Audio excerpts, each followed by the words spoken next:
साफ़ी साहब, सियासी और मुआशी बदहाली का हम शिकार हैं। ऐसे मौके पर जश्न आज़ादी हमें क्या पैगाम दे रहा है? देखिए, ये जो आप दो मुख्तलिफ मौज़ूआत के बारे में सवाल कर रही है कि जश्न आज़ादी अगर जश्न है तो फिर तो जश्न है, फिर उससे के साथ ही दूसरा सवाल आपका वो मैच ही नहीं करता कि फिर हम माशी बदहाली का शिकार क्यों हैं। अगर शिकार है और हम बेचैनी और हम बेसुकूनी का इज़हार हमारी सोसाइटी में बिल्कुल खुल के हो रहा है, तो फिर आप जश्न किस बात की मनाते हैं। हाँ, अगर हम रस्मन एक रस्म पूरा करने के लिए जो रस्म ही होता है, जिस तरह फादर डे मदर डे पे हमें अपने वालिदैन याद आ जाते हैं, और कुछ लोग खुशकिस्मत होते हैं कि अपने वालिदैन को साल भर उनका ख्याल रखते हैं, लेकिन अब भी हम मगरबी तहज़ीब के रास्ते पे चल पड़े हैं और सिर्फ फादर और मदर डे पे फूल भिजवा देते हैं या गिफ्ट भिजवा देते हैं और अपने जो है फ़राइज़ को पूरा समझ लेते हैं। इसी तरह हम 14 अगस्त को निकलते हैं, झंडे लहराते हैं, बाजे बजाते हैं और हम ये समझ लेते हैं कि पाकिस्तान का जो हक़ था वो हमने अदा कर दिया। 14 अगस्त 1947 का दिन बरसग़ीर की तारीख़ का इंतहाई अहम दिन था। इस दिन एक नज़रिए के तहत लाखों मुसलमानों ने जान माल और अपने पूरे जो आबाई इलाके थे उनकी कुर्बानी देकर एक मुमलिकत की बुनियाद रखी थी, और शायद हिजरत मदीना के बाद ये दूसरी बड़ी हिजरत तारीख़ में बयान की जाती है। तो ये इससे तो कोई इनकार नहीं है कि ये जो बानियान पाकिस्तान ने जो ख्वाब देखा था वो उसकी तकमील जो है हमारे लिए खुशी का दिन ज़रूर होना चाहिए। लेकिन जो आप ये अगर मुझसे ये आपका सवाल अगर आप कर जाएं कि क्या जो आज़ादी का मकसद था उसका हुसूल हो चुका है, तो उस पे बहस हो सकती है। तो इसका मुख्तलिफ पहलू है। अगर आज़ादी का हुसूल ये था कि हमने सिर्फ़ एक ज़मीन का टुकड़ा हासिल करना है और हमने बरसग़ीर से अलग हो के एक अलग बाउंड्री बनानी है, वो मकसद तो 14 अगस्त 1947 को पूरा हो चुका है। लेकिन अगर इसका मकसद जिस तरह बानियान पाकिस्तान के निस्बत से किताबों में इस वक्त हमें सिर्फ नज़र आता है कि उन्हें बरसग़ीर के मुसलमानों के लिए एक रोशन ख्याल, आज़ाद और क़ानून पे अमल करने वाला एक माशरा बनाना था, तो वो मकसद, उस मकसद का हुसूल तो क्या उस रास्ते पे भी अभी हमने चलना भी नहीं शुरू किया। अगर ऐसे मुआशरे के हुसूल के लिए तो मजबूत ये लीडरशिप की ज़रूरत थी ना। साफ़ साफ़ बात हो रही है लीडरशिप की, क्यों फुकदान है अभी तक? देखिए, लीडरशिप की फ़ुक़दान, बिल्कुल आपकी बात दुरुस्त है कि मौजूदा हालात में लीडरशिप की फ़ुक़दान है, लेकिन ऐसा भी नहीं है। देखिए, क़ायद-ए-आज़म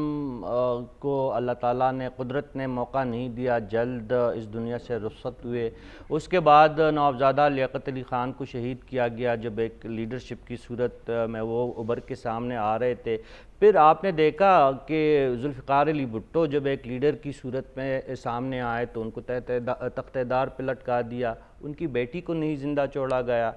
फिर उसके बाद हमने देखा कि ये जो ज़ियाउल हक़ की जो बात मुसलसल हो रही है, वाकई उन्होंने जिस इलाके या जिस खित्ते से मेरा ताल्लुक़ है, उनकी नज़रियात ने उस इलाके में जिस कदर आग भड़काई है, उसके शोले आज भी हमें महसूस हो रहे हैं, और उसकी हिद्दत का हमें जिस शिद्दत का जो हम अंदाज़ा लगा सकते हैं शायद मुल्क के बाकी हिस्सों के लोग कम लगाए। लेकिन आज भी देखे बाजोड़ में जो कुछ हुआ, गवादर में जो कुछ हुआ, ये सारी एक तसलसल है। उस माइंड सेट को फिर एक दूसरी लीडरशिप और एक दूसरी पार्टी ने भी आगे बढ़ाया, जिसके दस्तो बाजू जो है हमारे बड़े मुफक्किर और दानिश्वर और रोशन ख्याल साथी बने। आज जो हमारे पड़ोस पे जो आग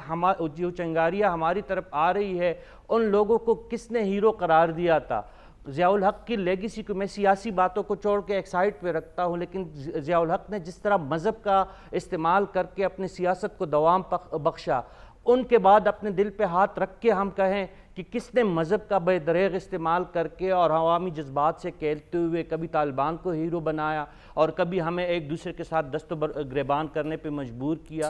यही वो सोच थी, यही वो मेंटलिटी थी, और बदकिस्मती से उनके दस्तो बाजू ऐसे लोग बने जो सोचने समझने वाले, हम उनको समझ रहे थे, जो लिखने लिखाने और पढ़ाने वाले लोग थे, वो हमें नहीं पढ़ा सके, नहीं बता सके। तो वो उनकी मुझ जैसे जो कमेलन शख्स है, जो पहाड़ों से आया हुआ है, जो بلوچستان کے پہاڑوں پہ ہے یا محمد ایجنسی کے پہاڑوں پہ ہے، ان لوگوں نے کبھی ہمیں اپنا سمجھا ہی نہیں ہے۔ صاحب آپ کی نظر میں سب سے بڑا چیلنج کیا ہوگا نگران وزیر اعظم کے لیے؟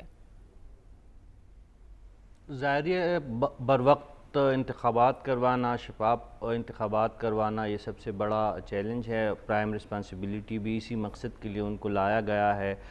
لیکن مشکلات ان کے سامنے بے تحاشا ہے۔ جس کا ذکر ہوا وہ حقیقت پہ مبنی باتیں ہیں، اس میں کوئی شک نہیں ہے کہ یہ تمام مسائل ان کے سامنے ہے، لیکن اس وقت تو آج یا ان کی جو کل تک جو مصروفیات ہے وہ تو اوور ٹیکنگ کے حوالے سے ان کی کوئی ایک مصروفیت ہے، اس کے آج سے بلوچستان اور سندھ حکومتیں بننے کے لیے اسلام آباد میں لوگوں نے ڈیرے ڈالے ہوئے ہیں، اور میری اطلاعات یہ ہے کہ جیسے وہ اوور ٹیکنگ کے مرحلے سے فارغ ہوں گے تو جو پہلے 2 صوبوں میں نگران صوبائی حکومتیں ہیں، اسپیشلی خیبر پختونخوا میں جو ایک تنازع کڑا ہوا ہے، وہاں پہ بڑی تبدیلیاں لائی جا سکتی ہے۔ یعنی ان کا مقصد یہی ہے کہ جو اعتراضات ہے اس کو دور کیا جائے۔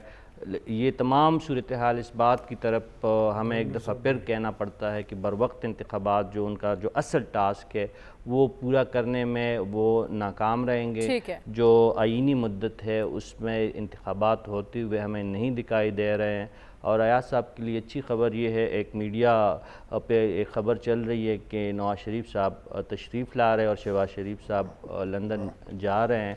تو ایاز صاحب کی دلی مراد جو ہے وہ پوری ہونے والی ہے، لیکن کاکڑ صاحب کے لیے بڑے چیلنجز ہے، اور اگر چلانے والے ان کو چلائیں گے تو زیادہ مسئلے نہیں ہوں۔